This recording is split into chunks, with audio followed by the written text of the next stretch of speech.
नमस्कार, metro city में आप सभी का स्वागत है। मैं हूं आपके साथ सृष्टि शुक्ला। बुलेटिन की शुरुआत करते हैं बड़ी खबर के साथ और इस वक्त की बड़ी खबर आपको बता देते हैं चंडीगढ़ से। कुछ देर में सीएम करेंगे बैठक, टाउन कंट्री प्लानिंग के अधिकारियों के साथ बैठक करेंगे मुख्यमंत्री। कुछ देर में सीएम करेंगे बैठक। चंडीगढ़ से आपको हम बड़ी खबर बता रहे हैं, जहां पर आपको बताते चले कुछ ही देर में सीएम बैठक करने वाले हैं। चंडीगढ़ से बड़ी खबर, टाउन कंट्री प्लानिंग के अधिकारियों के साथ यह बैठक होने जा रही है।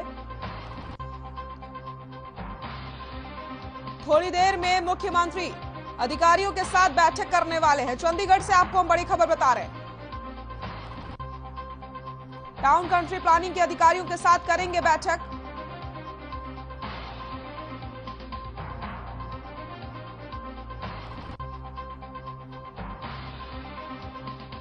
चंडीगढ़ से बड़ी खबर आपको हम बता रहे हैं, जहां पर कुछ देर में सीएम बैठक करने वाले हैं।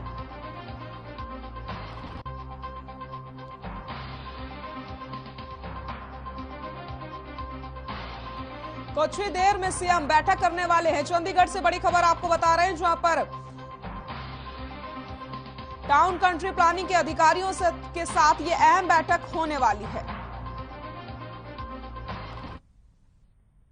रुक करते हैं खबरों का। कोरोना को हॉटस्पॉट कहे जाने वाले साइबर सिटी गुरुग्राम में अब कोरोना के मामलों में गिरावट दर्ज की जा रही है। आपको बताते चले गुरुग्राम में कोरोना के मामले 3000 से 3500 तक के आ रहे थे, तो वहीं अब ये आंकड़ा 2000 के आसपास दर्ज किया गया है, जिससे पॉजिटिविटी रेट भी कम दर्ज किया गया है। वहीं गुरुग्राम में कल कोरोना के 2261 नए मामले सामने आए, जबकि एक दिन में 3001 मरीज स्वस्थ होकर के घर वापस लौट गए। वहीं कोरोना के नए मामलों में गिरावट के साथ सक्रिय मरीजों के आंकड़े में भी गिरावट दर्ज की जा रही है।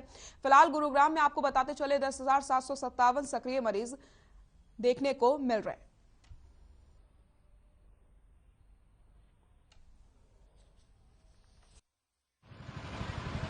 अभी तक के जो मैक्सिमम एक्टिव केस थे 25,000 से ज़्यादा थे। उसके बाद एक कांस्टेंट प्लेटू बना हुआ था और पिछले कुछ दिनों से 3,000 से भी कम और 2,000 के आसपास केसेज आ रहे हैं। संभवतः आने वाले दिनों में हो सकता है आज भी हम 2,000 से कम केस देखने को आए। अभी स्टेबिलिटी का टाइम पीरियड आया है। पीक मैं मान के चल रहा हूँ कि वो ख़त्म हो गया। पहले जैसा एक्सपेक्टेड था कि 26 जनवरी से और 7 फरवरी के बीच में डिक्लाइन मैक्सिमम आ जाएगा। तो वी आर होपिंग कि अगर लोगों ने सावधानी बरती तो आने वाले दिनों में हम डिक्लाइन पूरी तरह से देख पाएंगे। गुरुग्राम जिले में बीते कई हफ्तों से लगातार कोरोना और ओमिक्रॉन के मामलों में इजाफा हो रहा है और लगातार गुरुग्राम जिला प्रशासन ढूंढ रहा है कि कारण क्या है। तो आज उस कारण को दिखाने के लिए हम पहुंचे हैं गुरुग्राम के ही सदर बाजार।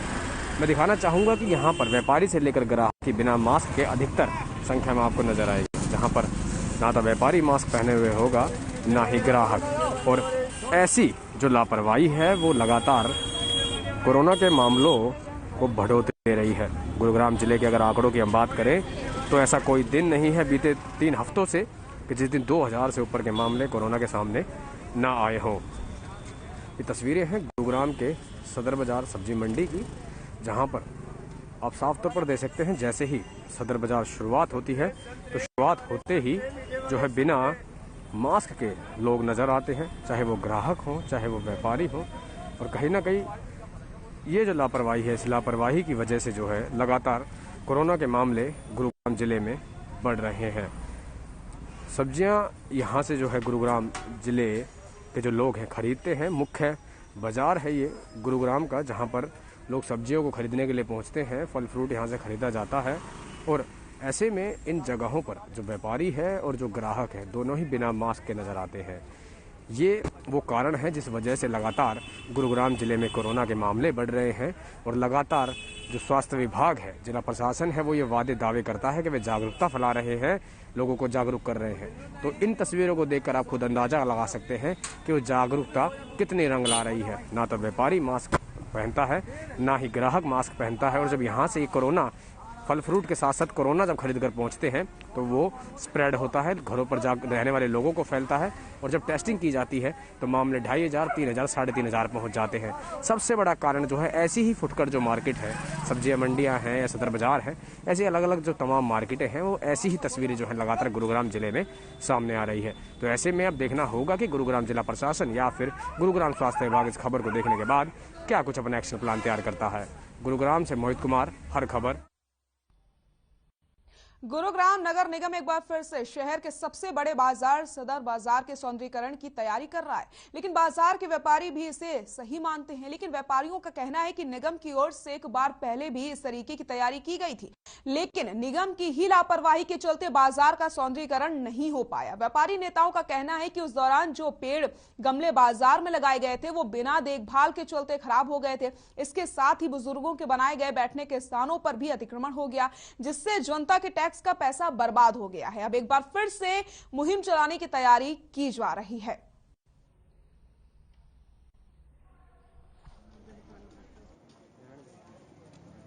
सौंदर्यीकरण सिर्फ किताबों में है, मेरे हिसाब से प्रैक्टिकली ऑन ग्राउंड लेवल पे तो कुछ भी नहीं है। आप सौंदर्यीकरण को देखें, सरकार ने पहले भी पैसा लगाया है, वो पैसा था किसका? हम दुकानदारों का ही तो पैसा था। हम दुकानदारों का पैसा कैसे आग लगाए हम देख रहे हैं। जो बैठने का लगाया या तुम्हारा फ्लावर पॉट लगाए, जितने गमले लगाए सब खत्म, स्वाह हो गए। कहीं कोई आप यहाँ से वहाँ तक देख लीजिए, कोई गमला नहीं मिलेगा, सब टूट गए। कुछ लोग उठा के ले गए, कुछ लोगों ने हटा दिए जानबूझ के, किसी दुकान के आगे थे। ठीक है, बैठने वाले पे सब पे जितने भी बैठने की व्यवस्था थी, जो बुजुर्गों के लिए, प्रेग्नेंट महिलाओं के लिए या और जो कस्टमर थक जाए उसके लिए लगाए गए थे, उस पे सब पटड़ी वालों ने अपनी पटड़ियां लगा रखी थी। सौंदर्यीकरण है, देख लो आप, ये तारों के मक्कड़ जाल है, ये सौंदर्यीकरण है जी। देखो जी, खंबे लटके पड़े हैं सारे। आप ये सौंदर्यीकरण देख रहे हो, कोई सफाई की व्यवस्था नहीं है, क्या सौंदर्यीकरण है? मेरे तो ये समझ में ही नहीं आ रहा। 2 साल से हम ये सुनते आ रहे हैं बार बार। ये आप तारों के मक्कड़ जाल देख लो, खंबे कैसे लटके पड़े ये देख लो, सफाई देख लो, और सब दिख ही रहा है आपको। अब तो क्या है, मतलब सारा कुछ निगम ने वादा किया कि बार चांदनी भाई 2 साल से सुनते आ रहे हैं, वादा कब पूरा होगा पता नहीं जी। पहले तो इनको पार्किंग की व्यवस्था करनी चाहिए, पार्किंग की कोई व्यवस्था ही नहीं है इनकी। गाड़ी यूं खड़ी होती पीछे हर जगह, क्रेन वाले आते हैं उठा के ले जाते हैं गाड़ियों को। ये जो सौंदर्यीकरण जितना भी हो रहा है आज तक सिर्फ कागजों में हुआ है, सदर बाजार में कुछ नहीं हुआ। अभी जितनी बार भी हमारे से मीटिंग हुई, नगर निगम की तरफ से जितने भी आश्वासन दिए गए, सब में फेल है नगर निगम। कोई इसमें कोई कार्रवाई नहीं हो रही है। रोज कोई ना कोई गाड़ी आती है, चली जाती है, कोई कार्रवाई नहीं हो रही। कोई सौंदर्यीकरण दिखने को, मतलब 1% भी सदर बाजार में सौंदर्यीकरण नहीं।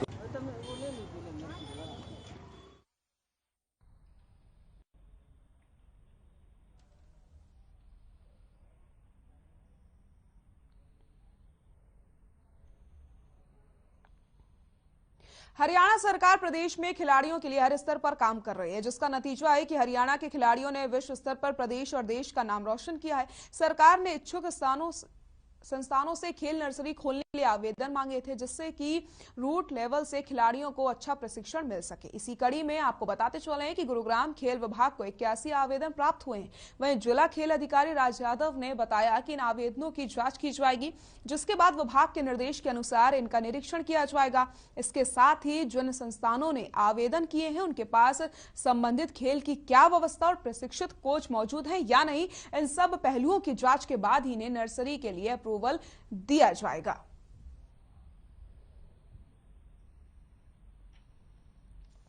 तो आपको बताते चले, हरियाणा सरकार प्रदेश में खिलाड़ियों के लिए हर स्तर पर काम करती चली जा रही है। अब खेलों को बढ़ावा देने के लिए सरकार लगातार कई सारे योजनाओं को भी बना रही है। खेल नर्सरी खोलने के लिए आवेदन मांगे गए थे, जिसमें आपको बताते चले 81 आवेदन प्राप्त हुए हैं। अब इसके बाद अधिकारी जांच पड़ताल करेंगे और उसके बाद ही आवेदन के लिए अप्रूवल दिया जाएगा। तो खिलाड़ियों पर सरकार का विशेष तौर पर इस समय ध्यान है और प्रदेश में खिलाड़ियों को हर स्तर पर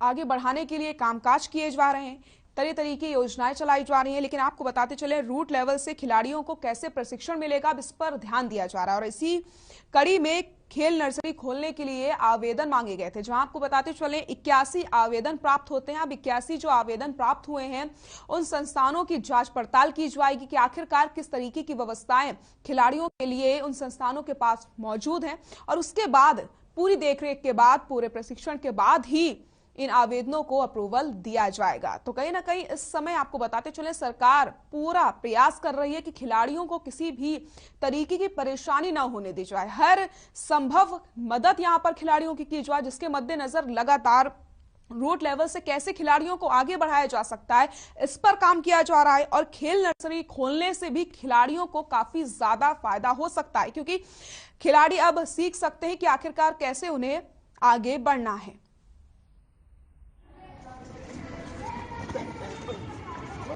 इनको लाभ होता है जी। ये हमने इसमें एज ग्रुप बनाए हुए हैं 8 से 14 और 15 से 19।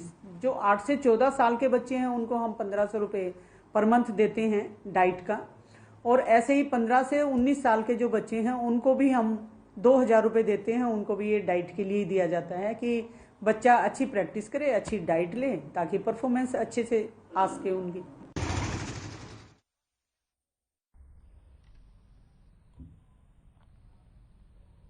सुहाना ब्लॉक के भौंडसी गांव के शहीद सूबेदार कुंवरपाल सिंह राघव राजकीय वरिष्ठ माध्यमिक विद्यालय में गणतंत्र दिवस के मौके पर विद्यार्थियों ने कई सांस्कृतिक कार्यक्रम प्रस्तुत किए। इस कार्यक्रम में भारतीय सेना से सेवानिवृत्त एक कैप्टन और 43 सूबेदार और खेलों समेत कई क्षेत्रों में प्रतिभा प्रदर्शित करने वाले, साथ ही साथ निष्पक्ष और निर्भरतापूर्ण पत्रकारिता के लिए पत्रकारों को विशेष रूप से सम्मानित किया गया। वहीं आपको बताते चलें, इस कार्यक्रम में हरियाणा ओलंपिक संघ के प्रदेश उपाध्यक्ष सूरजपाल सिंह राघव अम्मू, बीएसएफ की 95वीं बटालियन के कमांडेंट नितिन गुप्ता, बीएसएफ में इंस्पेक्टर अमित कुमार, सेवानिवृत्त ब्रिगेडियर सुंदर सिंह राघव समेत कई गणमान्य मौजूद रहे।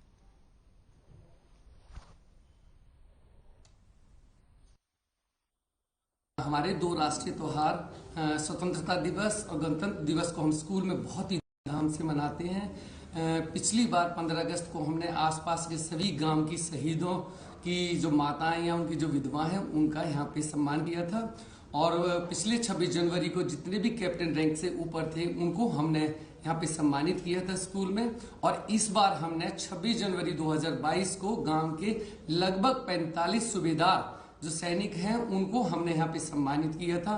और स्कूल के अंदर रंगारंग कल्चरल प्रोग्राम में जितने भी हमारे आसपास के स्कूल हैं सबने अपनी प्रस्तुति दी थी, और उसमें प्रथम और द्वितीय स्थान पर आने वाले छात्रों को हमने सम्मानित किया था।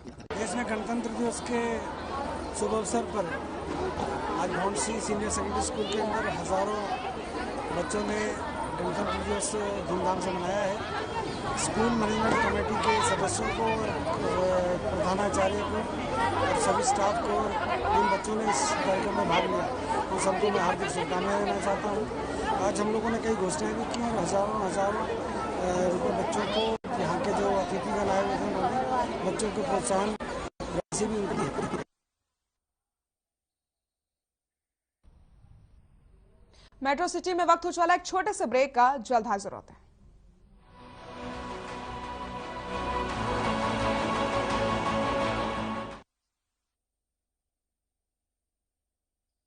शुद्ध नमक कहीं से खरीद के रिफाइन किया गया नमक नहीं, ये पानी से पैक तक का सफर तय करता है निरमा के अपने 30,000 एकड़ के प्लांट में आधुनिक वैक्यूम इवेपोरेशन मेथड से, इसलिए इसमें अशुद्धि। पंजाब है जसप्रीत का ठिकाना, मुंबई है आदर्श का आशियाना, केरल का गोविंद निवासी, कोलकाता में जन्म है काशी। हर हिंदुस्तानी की शान ARB बियरिंग्स जोड़े सारा हिंदुस्तान।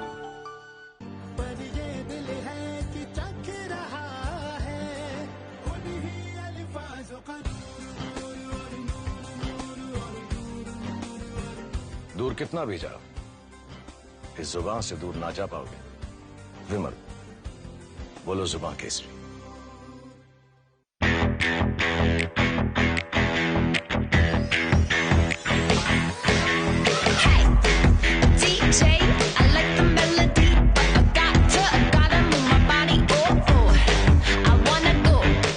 मेरे जैसा कोई दूसरा चुलबुलापन जिसकी हर बात में भूल जाए, जिंदगी में रंग भर दे। मेरी जैसी मेरी अपनी पताका चाय, गजब का स्वाद। बहुजन समाज पार्टी की राष्ट्रीय अध्यक्ष बहन कुमारी मायावती जी की उत्तर प्रदेश की जनता से अपील है कि वे सामाजिक एवं आर्थिक परिवर्तन के महानायक महात्मा ज्योतिबा फूले, छत्रपति शाहू जी महाराज, नारायण गुरु बाबा साहेब डॉक्टर भीमराव अंबेडकर व मान्यवर श्री कांशीराम जी आदि के सपनों को साकार करने तथा प्रदेश में विकास एवं कानून का राज कायम करने हेतु बीएसपी की सरकार बनाने के लिए पार्टी के सभी विधानसभा प्रत्याशियों को हाथी चुनाव चिन्ह के सामने वाले बटन को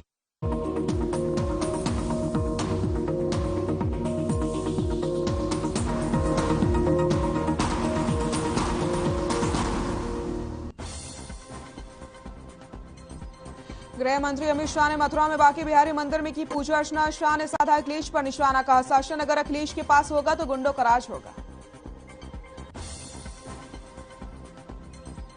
राहुल गांधी ने स्वर्ण मंदिर में 117 उम्मीदवारों के साथ टेका मत्था। पंजाब के सीएम चन्नी और नवजोत सिंह सिद्धू रहे मौजूद।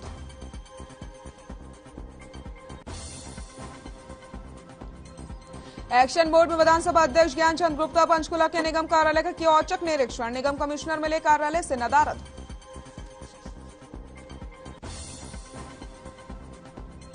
नूंह लघु सचिवालय पर विधायक आफ्ताब अहमद ने दिया धरना। बरसाती पानी की निकासी और किसानों को मुआवजे की मांग। समस्या का समाधान न होने तक अनिश्चितकाल धरने की चेतावनी।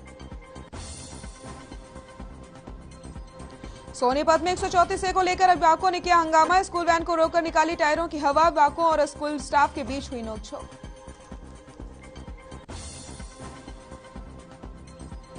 करनाल पुलिस ने किया सेक्स रैकेट का भांडाफोड़। सुपर मॉल के स्पा सेंटर में चलाया जा रहा था सेक्स रैकेट। कई युवक और युवतियों को हिरासत में लेकर मेडिकल के लिए भेजवा।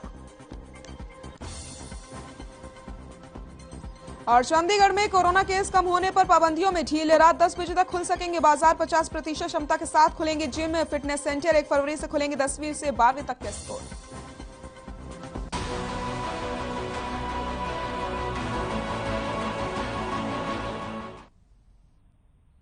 ब्रेक के बाद एक बार फिर से आप सभी का स्वागत है। रुक करते हैं खबरों का। सोनीपत के मॉडल टाउन में 134A के तहत दाखिला ना मिलने पर गुस्साए अभिभावकों ने स्कूल वैन को रोक करके उसके टायरों की हवा निकाल दी और जमकर हंगामा किया। अभिभावकों और स्कूल स्टाफ में काफी देर तक इस दौरान हाई वोल्टेज ड्रामा देखने को मिला। तो आपको बताते चले, लगातार अभिभावकों और स्कूल स्टाफ के बीच नोकझोंक देखने को मिल रही है। 134A के तहत दाखिला ना मिलने पर लगातार जो अभिभावक हैं वो गुस्से में नजर आ रहे हैं, जिसके मद्देनजर लगातार यहां पर आपको बताते चले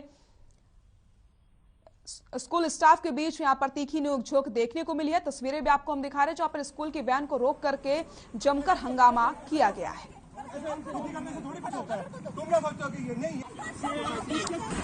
देखो 134 कम से कम 1.5 महीना हो चुका है और हम लोग प्रशासन में भी गुहार लगा चुके हैं, स्कूल वालों से भी मिल चुके हैं, लेकिन फिर भी एडमिशन नहीं हुआ है। तो आज अभिभावकों ने और छात्र अभिभावक संघ ने गुस्से में आके कुछ स्कूलों की गाड़ियों को पंचर किया है और हम प्रशासन को भी एक चेतावनी दे रहे हैं कि प्रशासन जब एडमिशन नहीं कराता है, सरकार नाकाम हो चुकी है, तो हम अब शहर में किसी भी स्कूल की बसें नहीं चलने देंगे। ये छात्र अभिभावक संघ की तरफ से मेरी वार्निंग है सभी स्कूल वालों को भी और प्रशासन को भी। और इसी खबर पर ज्यादा जानकारी के लिए हमारे सहयोगी लाजपत हमारे साथ सोनीपत से जुड़ गए। लाजपत, आपका रुख करूंगी। जिस तरीके से हम देख रहे हैं अभिभावक और स्कूल स्टाफ के बीच लगातार नोकझोंक देखने को मिल रही है। प्रशासन कई बार चेतावनी दे चुका है, कई बार नोटिस भेजा जा चुका है स्कूल को, लेकिन उसके बाद भी ये जो मसला है सुलझने का नाम नहीं ले रहा है। जी बिल्कुल, देखिए 134 एक ऐसी धारा है जो गरीब बच्चों को शिक्षा का मामला है और शिक्षा को लेकर जो 134 में जो बच्चे पास हुए थे उनको एडमिशन को लेकर काफी बड़ी जो है हंगामा दिखाई दे रहा है। और इसको लेकर ऐसा नहीं है कि आज की कोई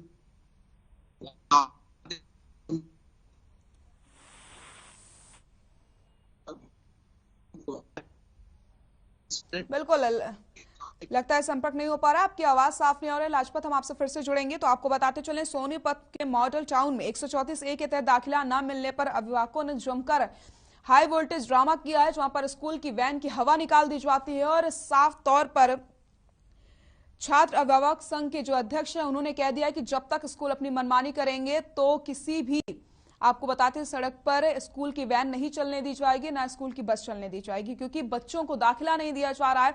और ये जो मुद्दा है वो लगातार गरमाया हुआ है। प्रशासन कई बार स्कूलों को नोटिस भेज चुका है, सरकार ने भी साफ तौर पर चेतावनी दी है कि बच्चों को दाखिला दिया जाए। उसके बावजूद भी स्कूल अपनी मनमानी पर उतारू हैं और लगातार यहां पर इस तरीके की खबरें सामने आती चली जा रही हैं, जहां पर हम देखते हैं कि स्कूल स्टाफ और अभिभावकों के साथ यहां पर नोकझोंक होती है और अभिभावकों ने कई बार तो धरना प्रदर्शन भी किया है और अब साफ तौर पर वो मांग कर रहे हैं कि प्रशासन कोई ना कोई समाधान निकाले जिससे बच्चों को पढ़ाई में किसी भी प्रकार की कोई समस्या ना आए, क्योंकि स्कूल लगातार अपनी मनमानी पर उतारू है।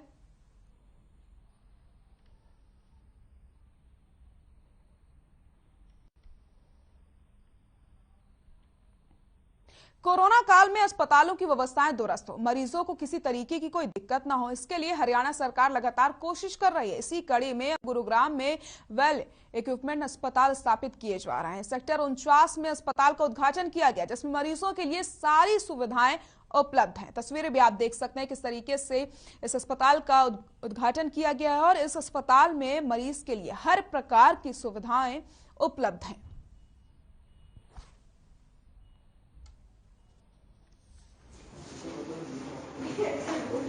मुझे बड़ा अच्छा लगा इस हॉस्पिटल का उद्घाटन करते हुए। ये एक नए किस्म का, जैसा कि आज की आवश्यकता है उस हिसाब से बना हुआ हॉस्पिटल है। इस हॉस्पिटल में इमरजेंसी केयर के लिए अलग से इमरजेंसी बेड्स हैं। इसके अलावा सारी सुपर स्पेशलिटीज़ जैसे कि आज के वक्त की ज़रूरत है, न्यूरो सर्जरी, यूरोलॉजी एट्सेट्रा, वो सब है। साथ साथ डायलिसिस यूनिट भी एक बनाया गया है। और आज के वक्त में जो सबसे बड़ी समस्या होती है वो होती है आईसीयू बेड्स की। और मुझे ये बताते हुए बड़ी खुशी हुई है, यहाँ जो आईसीयू केयर का एरिया है it's one of the best, ये कह सकता हूँ कि स्टेट ऑफ द आर्ट बना है।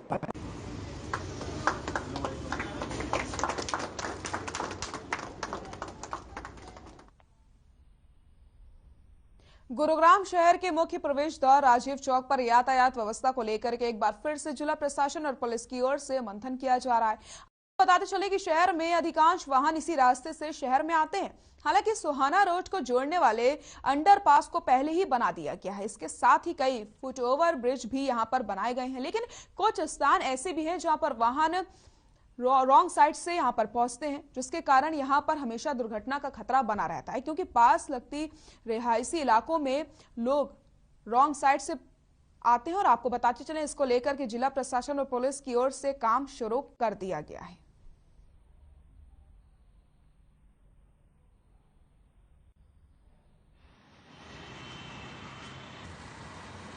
गुरुग्राम के सबसे व्यस्तम चौराहे राजीव चौक को दुर्घटना रहित करने के लिए जिला प्रशासन ने एक बार फिर से तैयारियां कर ली। हालांकि कुछ समय पहले यहां पर काम हो चुका है। जो मैं बता दूं कि यहां पर अंडरपास बनाए गए हैं। इसके अलावा लोगों की सुविधा के लिए फुटओवर ब्रिज भी यहां पर बनाया गया है ताकि लोग दुर्घटना से बच सकें। ट्रैफिक का दबाव इस चौराहे पर बहुत ज्यादा रहता है। आपको हम बता दें कि एक अंडरपास भी यहाँ पर बनाया गया था जो कि सोना रोड को कनेक्ट करता है। बावजूद उसके यहाँ पर ट्रैफिक की व्यवस्था कहीं ना कहीं लोगों को परेशानी में डालती है। और अब जिला प्रशासन ने निर्णय लिया है कि यहाँ पर अब रेड लाइट भी लगाई जाएंगी। हालांकि पहले इस चौक को सिग्नल फ्री करने की बात की जा रही थी, लेकिन सिग्नल फ्री ना होने के चलते यहाँ पर रेड लाइट लगाई जाएंगी, क्योंकि सभी ओर से यहाँ पर ट्रैफिक आता है। और कुछ शहर का ट्रैफिक ऐसा है जो रॉन्ग साइड से भी शहर के अंदर प्रवेश करता है। जिला प्रशासन की कोशिश ये होगी कि इस रॉन्ग साइड से आने वाले ट्रैफिक को बंद कर लोगों को एक सुरक्षित सफर प्रदान किया जाए। कैमरामैन प्रवीण कुमार के साथ प्रवीण शर्मा, हर खबर हरियाणा। पलवल बिजली के कर्मचारियों और यूनियन के नेताओं ने प्रेस कॉन्फ्रेंस करके कहा कि बिजली विभाग फरवरी महीने में अनिश्चितकालीन हड़ताल के लिए जा रहा है। अगर सरकार ने हमारी मांगों को नहीं माना तो आने वाले दिनों में प्रदेश स्तर पर सरकार के खिलाफ बड़ा आंदोलन किया जाएगा। प्रेस वार्ता के दौरान HSEB वर्कर्स यूनियन के प्रदेश महासचिव सुनील खटाना ने कहा कि सरकार जो हमारी लंबित पड़ी मांगों को पूरा नहीं कर रही है, इसलिए मजबूर होकर उनको अनिश्चितकालीन हड़ताल पर जाना पड़ रहा है। उन्होंने बताया कि आगामी 22 फरवरी को प्रदेश व्यापी हड़ताल करने जा रहे हैं। अगर सरकार ने प्रदेश व्यापी हड़ताल के बाद भी लंबित पड़ी उनकी मांगों को नहीं माना तो 23 और 24 फरवरी को राष्ट्रव्यापी हड़ताल पर विभाग के सभी कर्मचारी जाएंगे, जिसकी जिम्मेदार खुद सरकार होगी। 30 दिसंबर को गोहाना में राज्य स्तरीय मीटिंग हुई थी और उस मीटिंग में सभी लोगों ने अपनी प्रदेश स्तरीय समस्याएं रखी, लंबित मांगों पर चर्चा हुई और उन चर्चाओं के बाद ये निष्कर्ष निकला कि आने वाला समय जो है हरियाणा सरकार से अपनी मांगों को मनवाने के लिए प्रदेश में संघर्ष का ऐलान करेंगे। उसी क्रम में आज होडल का दौरा कर रहे हैं और आगामी कल 28 फरवरी को पूरे हरियाणा प्रदेश की सभी सब डिवीजनों में बिजली बोर्ड का एक एक कर्मचारी 2 घंटे की गेट मीटिंग करके प्रदेश सरकार और इस मैनेजमेंट के खिलाफ अपना रोष प्रदर्शन करेगा। हरियाणा प्रदेश ही पूरा तन धन से और पूरा ही हरियाणा प्रदेश की आगामी जो सरकार ने हमारी डिमांड मांग नहीं मानी तो अनिश्चित काल में हड़ताल बदल दिया जाएगा। पुरानी पेंशन बहाली है, चाहे कैशलेस है, ये सभी मांगों पर हमारे जनरल साहब हरियाणा प्रदेश के मतलब पूरी डिटेल में आपको बता दिया है। तो हम इसी के साथ तो पूरे प्रदेश को हो सकता है आवश्यकता पड़ी जो सरकार की जिम्मेवारी खुद खट्टर साहब की होगी। जो पब्लिक को कोई परेशानी, बिजली की कोई परेशानी हुई तो स्वयं सरकार निगम जिम्मेवार। मेट्रो सिटी में फिलहाल के लिए इतना ही। नमस्कार।